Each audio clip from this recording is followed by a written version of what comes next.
C'est une journée comme une autre, à la prison centrale de Newbel. Certains détenus, amassés devant les grilles, guettent impatients l'arrivée de potentiels visiteurs. Si on les a connus bruyants et vindicatifs à ce même endroit dans les années antérieures, aujourd'hui, on est tenté de dire que les choses se sont améliorées. C'est dans le bâtiment réservé aux mineurs que nous ouvrons notre patrouille carcérale. Ici, une salle de classe de fortune est aménagée pour permettre à ces détenus, à peine rentrés dans l'adolescence, d'acquérir des connaissances. Nous savons aussi qu'effectivement, l'histoire, ça ne se change. On a eu beaucoup de succès ici, on a eu 100% au CEP ici et on a eu les brevetés aussi pratiquement 50%. On est surtout marqué dans cet arrêt par la présence sur place d'un garçon de 13 ans, orphelin, incarcéré pour une affaire de vol de moto. On m'accuse d'avoir volé une moto. Moi, je vais sortir pour rentrer chez moi. Je n'ai plus mes parents, j'ai seulement la grand-mère avec mes deux oncles. Plus loin, dans un bâtiment mitoyen, au dortoir des mineurs, on retrouve le quartier réservé aux dames. C'est l'un des plus propres de la prison. Les dames, ici détenues, se livrent à un entretien permanent du site. En plus de fréquenter leurs différents ateliers, elles ont le choix entre la couture, l'informatique, la coiffure et bien évidemment la cuisine.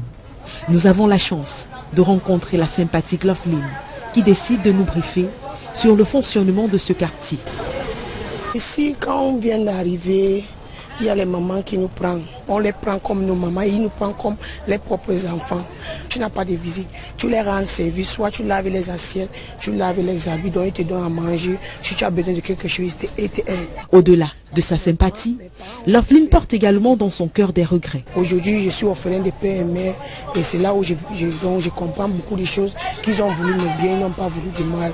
Et c'est la vie de dehors, les amis, les mauvais compagnons qui m'ont amené ici. On quittera finalement Loveline pour se rendre dans le quartier des hommes.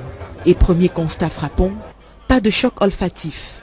Comparé aux années antérieures, les détenus paraissent plus propres, ce qui atténue considérablement l'émanation d'odeurs agressives pour les sinus. Nous passons par les rues du carrefour baptisé Ndokoti.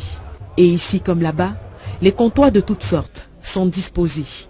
Poissons frits, braisés, boutiques improvisées. On se croirait presque dans le Ndokoti original.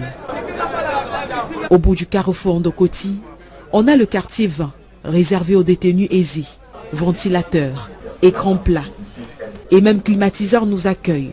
Certains ont même droit à une relative intimité, renforcée ici par la présence de rideaux individuels. C'est décidément notre jour de chance dans la prison, car on assiste à un événement